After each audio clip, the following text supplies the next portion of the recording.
Justice for all. Okay, if everyone can go around and introduce themselves. I'll start. I'm Colleen, Worden, the board president.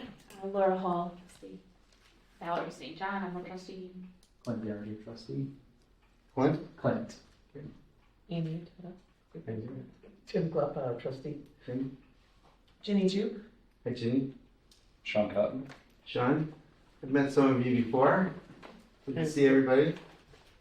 Okay, is there approval for the special meeting agenda for August 13th, 2025? I'll move to approve this special meeting agenda for August 13th, 2025. Okay, is there support? Support. Okay, is there any discussion?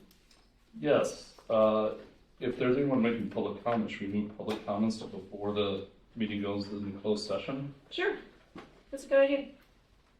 Anybody have an objection to that? Okay.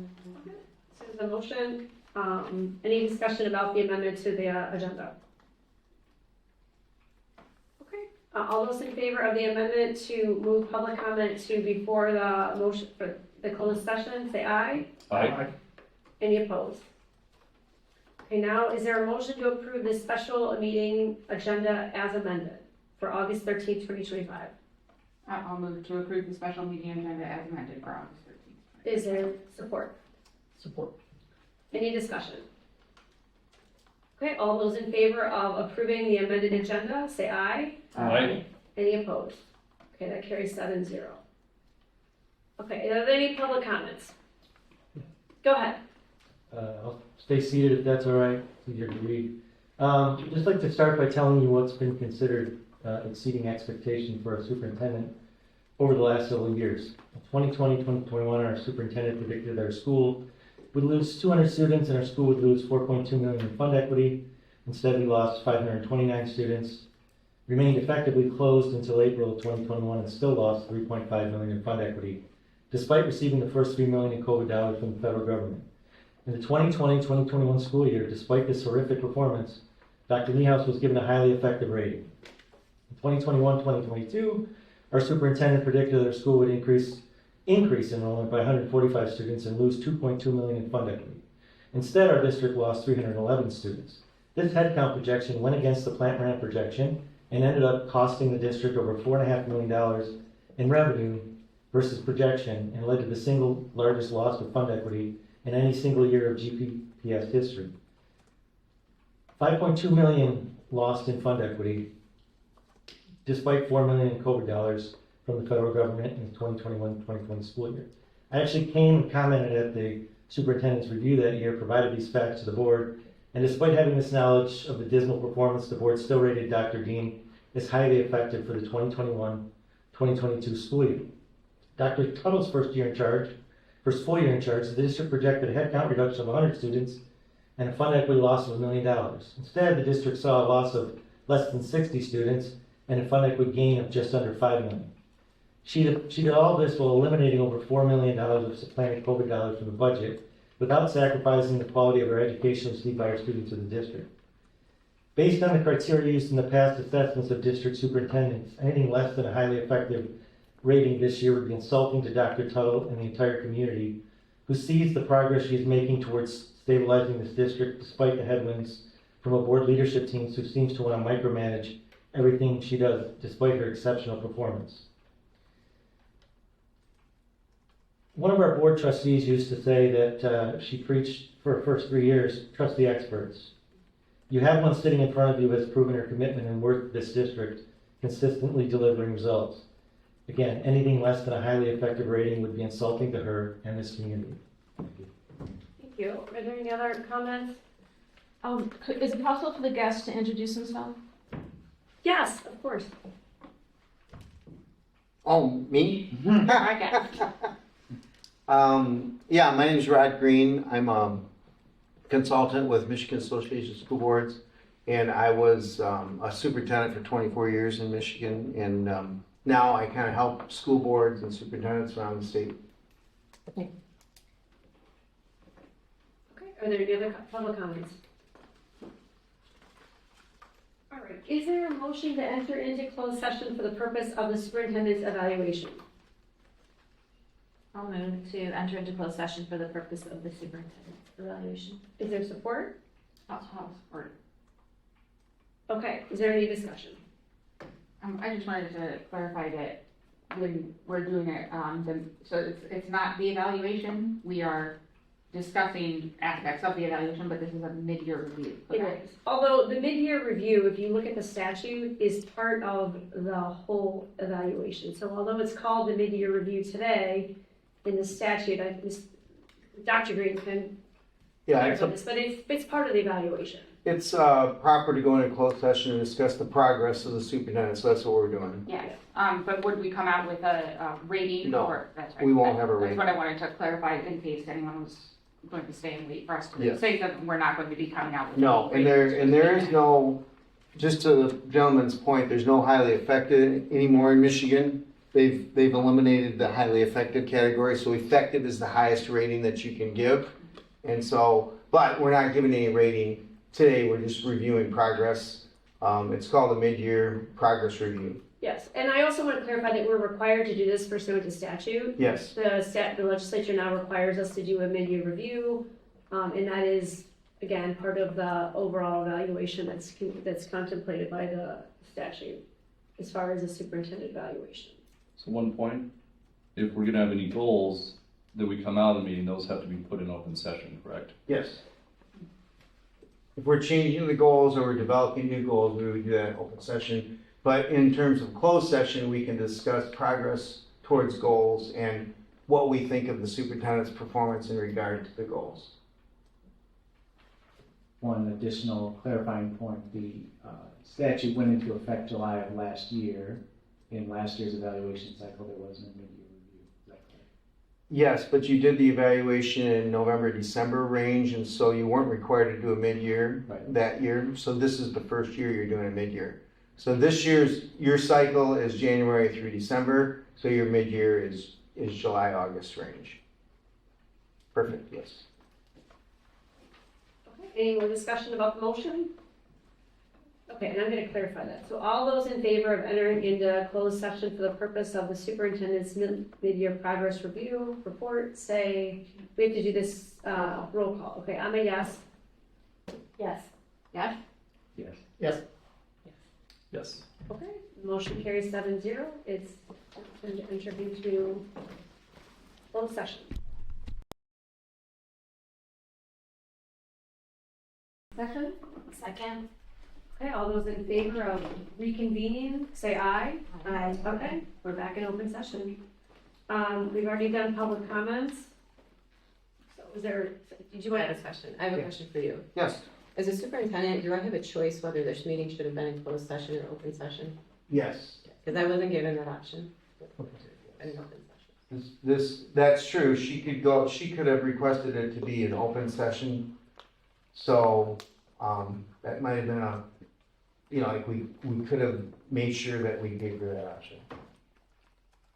So this closed session could be, at her request, could have been open session. Clarify that when we Yeah, voted to go to close. Yes. I mean, the agenda said motion to enter into closed session, right? Yeah, it's a little thing, but No, it's a big But- one. but it's the thing that we need to keep in mind going forward if we're gonna I do would it. like to document it so that what people said was documented, and I wanted it in open session, but it was never asked. Well, let's make sure we get this clear. I mean, you certainly didn't ask for this to be an open I did session. not ask. I was not asked. Okay. Well, whose responsibility is it for it to be asked to be an open session? Was it asked to be in closed session? It's, There was a motion that was made and I didn't hear any opposition from anybody. So certainly if you wanted Not a it board to, member. okay, but you were sitting at the table, right? You're the president, and shouldn't you give us the option? I just wanted No, to ask it's a not- clear, no, I let just, me- I let just me wanted make to something clarify clear a about this. motion. No, I want to make something clear because I understand the accusation here, but it is didn't not think you my did. I just prerogative. asked a But question. there was a motion that was made to go into a closed session. You were sitting at the table, Dr. Tuttle. You didn't say anything about wanting to go into closed session or open session. Because nobody asked me, I'm not a board member. and can I speak? Go ahead. So the agenda, who's making up the agenda? How's that I did not make up the agenda. coming together? She works, I make the agenda. Okay. the And board president who told her to put it in closed No, I did, no, Okay, Dr. Tuttle, I did not tell. Did you ask me if I wanted an open session? Did you ask to be in closed I session? did not. Okay. So, You assumed I wanted it in closed We session? did a motion at the We- table and I And didn't. I never say did. objective. so I I can don't take, object. I'm I a can board take member. some responsibility for this. Doesn't the law say that you have to only go into closed session at At the her request, employee's yeah. That request? was assumed, yep. It was assumed that she was requesting a closed session, but if she was not, then we could have certainly not gone into closed session, we could have done an open session. I will say that I do this work generally in closed session. It's 100% of the time the superintendent has to be in closed session, but if that was not the case, I did not know that. So you and I did not talk about that Anybody either. asked me? Well, I And, just want to say ahead of time, Dr. Tuttle, did you not call, Dr. Green before this meeting? I did. We did. Okay, did you have a discussion about wanting it to be an open session? We did. Okay, and I haven't talked to you in like 6 weeks, but you didn't ask me to put it in We closed. communicated over email. You didn't ask me. Okay, and nor did you ask me. I just want clarification. I asked the question. I received clarification. Can the board go into closed session without the employee's permission? No, we should have had the employee's permission, but it was assumed that that's what was desired, so that's, it's an oversight, but yeah, that's the assumption was that it was that was wanted to be in closed And session. just to be clear, it's not up to the board president to make that decision. I can't make any of these decisions on my own, No. correct? No. So this is it's a board decision. Well, For clarity, you it's at didn't her, make the agenda. it's, I did not make the agenda. It's It was her- assumed because it's always closed session for Yeah. any sort of personnel evaluation. It is? But Always? And the other, That's Almost a strong always. statement. okay, the I other mean, thing too is, I I'm would not, say, we're not yes, Jimmy, it's almost always in closed session for a personnel evaluation, it's allowed in the law. And like I said, I've probably done 500 of these, I've never done one in The open. other thing I want to point out too is there was a motion to approve the special agenda. It was approved 7-0. We are not going to put this on any staff of the superintendent. This is a board decision. We approve the agenda. It was a 7-0 vote to approve the special meeting agenda, and I didn't hear from one other person sitting at this table that we were going to be in open session. So I would just say, if you don't mind me saying that, we will make sure in the future that we ask and clarify what the superintendent wants, because it is up to the employee. And she did not say anything one way or the other, but it was assumed, because we've done this in closed session over the years, that it would just be in closed session, but we did not ask, and we should. Right, and just so we're not blaming anybody but the board, this was an agenda that was approved by the board, 7-0, to go into closed session. Well, I assumed you had her permission. I asked her, I asked her, when we did her evaluation last year.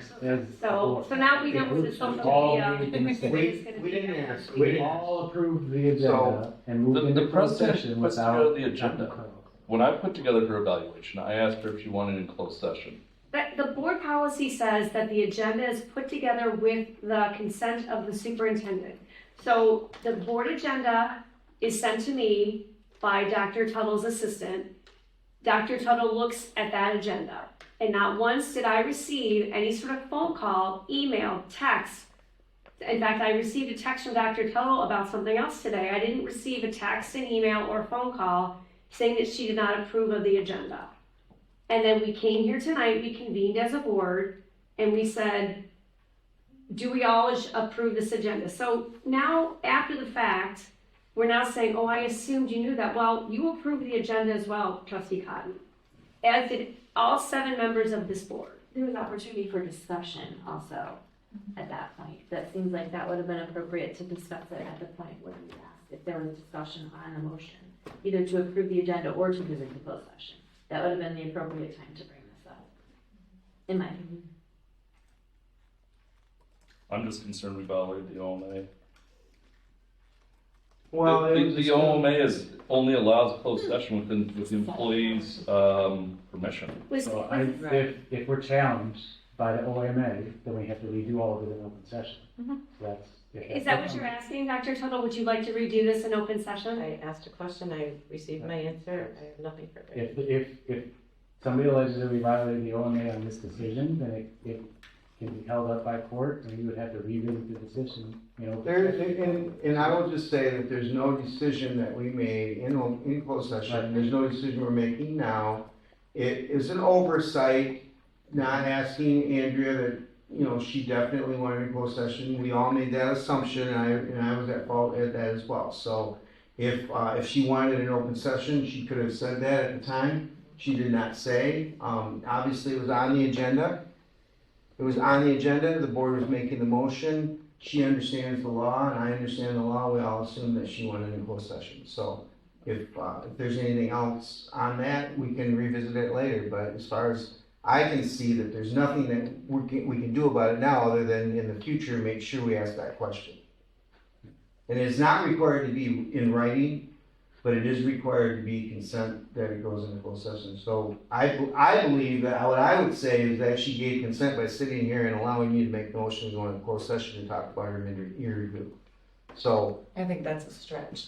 well, Well, if she didn't want us to go into closed session, she should have Our said so. policy says that the agenda is put together by the board president and the superintendent. So, I mean, if you didn't like the agenda, I think you certainly could have reached out to me and said, there's an error in the agenda. Did you not look at the agenda, Dr. Tuttle, before you came to the I have meeting? nothing further, I asked my question. Okay, let's move on. Motion to adjourn. I'll second that.